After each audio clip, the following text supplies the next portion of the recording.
नमस्कार. श्री स्वामी समर्थ. आज आपण पाहणार आहोत श्री गुरुचरित्र कथासार अध्याय पहिला.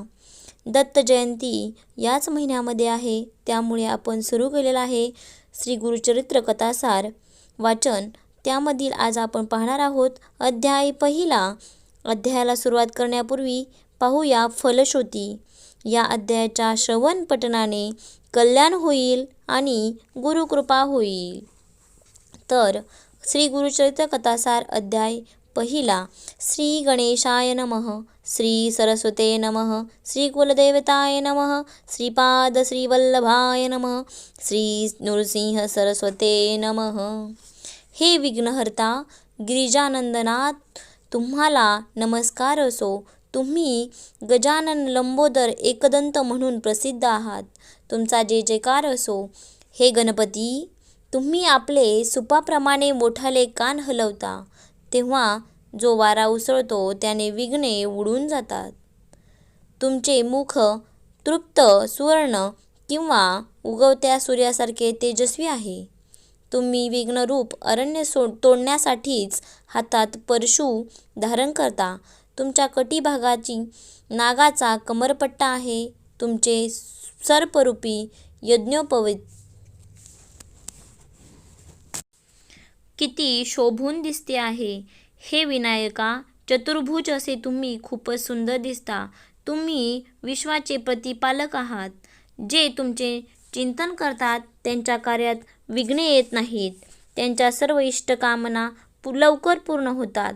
हे लंबोदरा, तुम्ही 14 विद्यांचे स्वामी आहात. वेदशास्त्रे व पुराणे यांचे तुम्हीच रचयिते आहात. तुम्ही परमकृपावंत आहात. अभयदान देणारे आहात. सर्व कार्याचा आधार आहात. जे तुम्हाला आदराने वंदन करतात त्यांचे प्रत्येक कार्य तुम्ही तत्परतेने करता.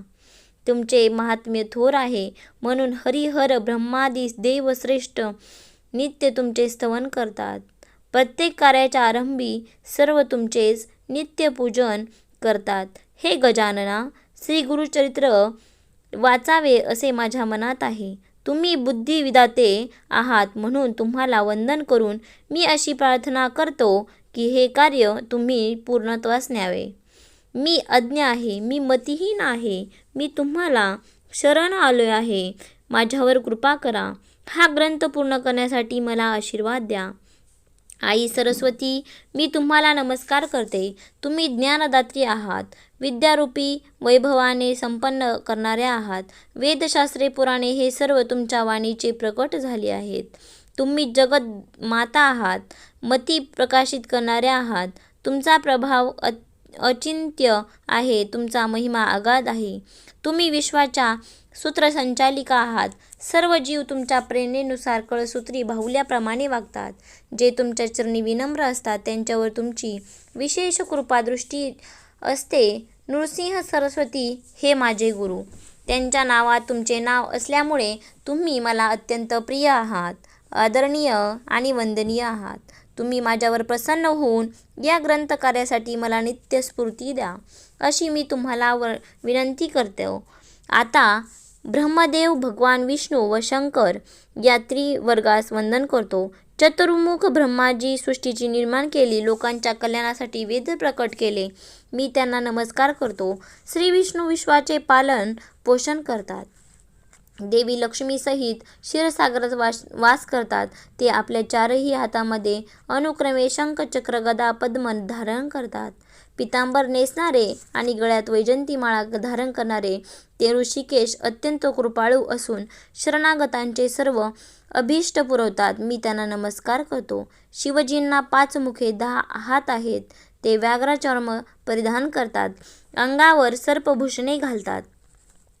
स्मशानात राहतात. देवी पार्वतींचे पती असणारे शंभू महादेव संहाराने सृष्टीचे नियमन करतात. मी त्यांना नमस्कार करतो.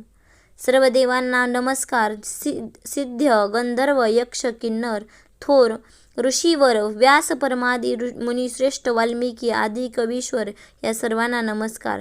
मला कवित्व येत नाही. ग्रंथरचना कशी करावी तेही कळत नाही. मला शब्दांचे ज्ञान नाही. ग्रंथरचना माहीत नाही, म्हणूनच तुम्ही माझ्यावर कृपादृष्टी ठेवून या ग्रंथकार्यात सहाय्य करा, अशी मी तुम्हाला विनम्र प्रार्थना करतो. आता पित्यांना नमस्कार करून आपस्तंभ शाखेचे कौंडिन्य क्षेत्रात जन्मलेले सायनदेव हे आमचे मूळ पुरुष म्हणजेच खापर पंजोबा. साखरे हे त्यांचे आडनाव. त्यांचे पुत्र नागनाथ, त्यांचे नाव देवराय व त्यांचे पुत्र गंगाधर हे माझे पिताश्री. अश्वलायन शाखेचे काश्यप्य गोत्राचे चौंडेश्वरी यांच्या कन्या चंपा या माझ्या मातेश्री. माझ्या वडिलांचे नावापुढे सरस्वती हे नाव लावून मी मोठ्या आदराने सरस्वती गंगाधर असे नाव धारण केले आहे. वेदाभ्यास करणारे, श्री गुरूंची सेवा करणारे, तसेच योगी, तपस्वी, संन्यासी या सर्वांना माझा नमस्कार. संतांना नमस्कार. मी अल्पमती आहे. माझे बोबडे बोल तुम्ही नक्कीच गोड मानून घ्या. माझा अंगीकार करून ही काव्यरचना पूर्ण करून घ्या. आमच्या कुळावर पूर्वीपासून श्री गुरूंची कृपा. त्यांनीच मला गुरुचरित्र लिहिण्याची आज्ञा केली आहे. ते म्हणाले, तुम्ही आमचे चरित्र कथन करा. या सेवेने तुमच्या वंशाला धर्म, अर्थ, काम व मोक्ष हे चारही पुरुषार्थ प्राप्त होतील. मला गुरु आज्ञा प्रमाण आहे. श्री गुरूंच्या आशीर्वादाने हा ग्रंथ पूर्णत्वास जाईल अशी माझी अपेक्षा आहे. नृसिंह सरस्वती म्हणजे दत्तात्रेयांचे अवतार. त्यांचे चरित्र अगाध आहे, अपार आहे. ते मी कसे वर्णन करणार, पण त्यांचीच आज्ञा असल्यामुळे सांगण्याचा प्रयत्न करणार. आपला पुत्र पौत्रांचे कल्याण व्हावे असे वाटते त्यांना हे श्री गुरुचरित्र मधुर फलदायी होईल. त्याच्या घरी देवी नित्य वास करेल. त्यांच्या घरी हे चरित्र नित्य प्रेमाने वाचले जाईल. ते गृहस्थ आपल्या पत्नी व मुलांसह सुखात राहतील. गुरुकृपेने त्यांच्या घरी रोगराई येणार नाही. ते नेहमी सुखी समाधानी राहतील. जे ग्रंथ श्रवण करतील त्यांचे बंधन 7 दिवसात तुटतील. हे गुरु कथा अत्यंत पुण्यफलदायी व पावन करणारी आहे. ही श्रवण पठन केल्याने विनायासास इष्ट कार्यसिद्धी होईल. या माझ्या बोलण्यावर तुम्ही विश्वास ठेवा, कारण गोष्टीची प्रचिती आल्याशिवाय मी बोलणार नाही. श्री गुरूंचे स्मरणांनी कल्याण करणारे होते याचा तुम्ही सर्वांना प्रत्यक्ष अनुभव घ्या. भोजनानंतरच तृप्तीचा ढेकर येतो, त्याप्रमाणे माझे उद्गार स्वानुभवातून आलेले आहेत. मी सामान्य माणूस असल्यामुळे माझ्या बोलण्यात काही विशेष आहे असे तुम्हाला वाटणार नाही, पण कृपा करून तसे करू नका. ऊस वाकडा जरी असला तरी मधुर रस मिळतो. काकविष्टेतून बीजाचा प्रसार होऊन पिंपळ उगवतो हे लक्षात घ्या. मी गुरुभक्ती आणि गुरूंचे स्मरण महात्म्य सांगत आहे, त्याचा आशय म्हणून घ्या. हे कोण सांगत आहे हे विचारात घेऊ नका. गुरुचरित्र कामधेनू समान आहे, हे सावध चित्ताने ऐका. म्हणजे हेच महाज्ञानरूपी दूध तुम्हाला सेवन करायला मिळेल. श्री गुरु नरसिंह सरस्वती यांच्या पावन वास्तव्याने श्री क्षेत्र गणगापूर नावारूपाला आले. त्या क्षेत्राची सर्व दूरख्याती, त्या ग्रामाचे महात्म्य आजही अबाधित आहे. देशोदेशीचे असंख्य लोक तिथे यात्रेसाठी जातात. तिथे जाऊन श्री गुरूंची आराधना केल्याने विशिष्ट त्यांना फलप्राप्ती होते. पत्नी, मुलं, धन, संपत्ती असे जे जे इच्छित आहे ते श्री कृपेने प्राप्त होते. असंख्य भाविकांनी याची प्रचिती आलेली आहे. शिष्याच्या हृदयातील गुरु भेटीची तळमळ ऐका आता याबद्दल. गुरूंनी दिलेल्या नाममंत्राचा जप करणारे एक साधक अन्य ग्रामी राहत होते. ते श्री गुरूंचे नित्य स्मरण करत असत. एके दिवशी त्यांच्या मनात श्री गुरूंच्या दर्शनाची तीव्र इच्छा झाली. त्यांना जराही करमेना म्हणून ते निश्चयाने गणगापुराच्या दिशेने मार्गक्रम करू लागले. कधी एकदा श्री गुरूंचे दर्शन होते असे झाले.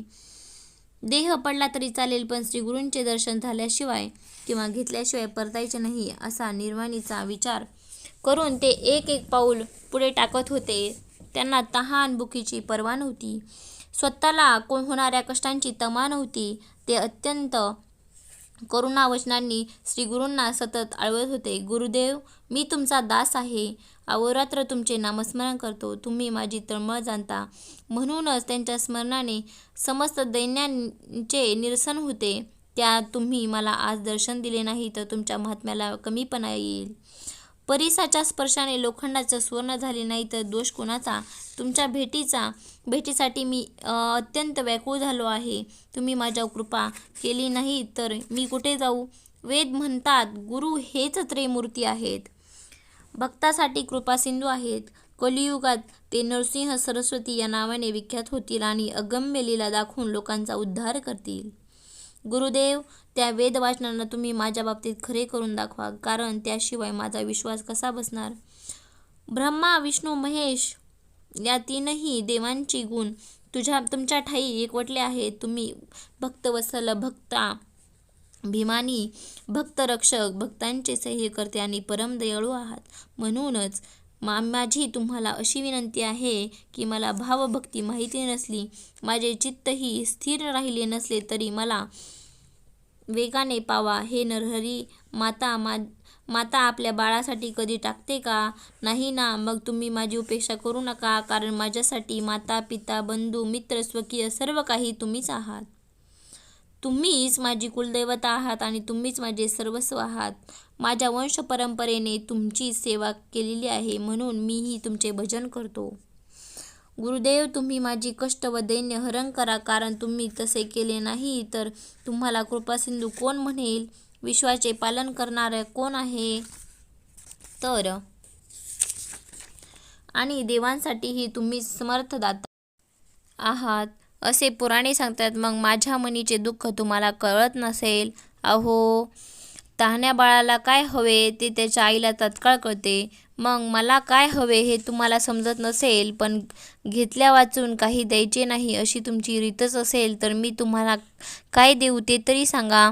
बळीराजाने तुम्हाला पृथ्वी दिली, त्यांना तुम्ही पाताळात धाडले. त्याप्रमाणे अढळपद मिळण्यासाठी ध्रुवानी तुम्हाला काय दिले? सोन्याची लंका मिळावी म्हणून बिभीषणाने तुम्हाला काय दिले? परशुराम अवतारात तुम्ही पृथ्वी निक्षत्रिय करून ब्राह्मणांना दिली, त्यावेळी त्यांनी तुम्हाला काय दिले? तुम्ही सृष्टीचे पोषणकर्ते आहात. मी लहानसा मशक तुम्हाला काय देणार? गुरुनाथा, तुम्हीच तर खूप श्रीमंत आहात. लक्ष्मी देवी तुमच्या घरी अहोरात्र वास करते. असे असताना तुम्ही माझ्याकडे आणखी काय मागता? बाळाला दुग्धपान करणारी माता त्याच्याकडून काही अपेक्षा ठेवते का?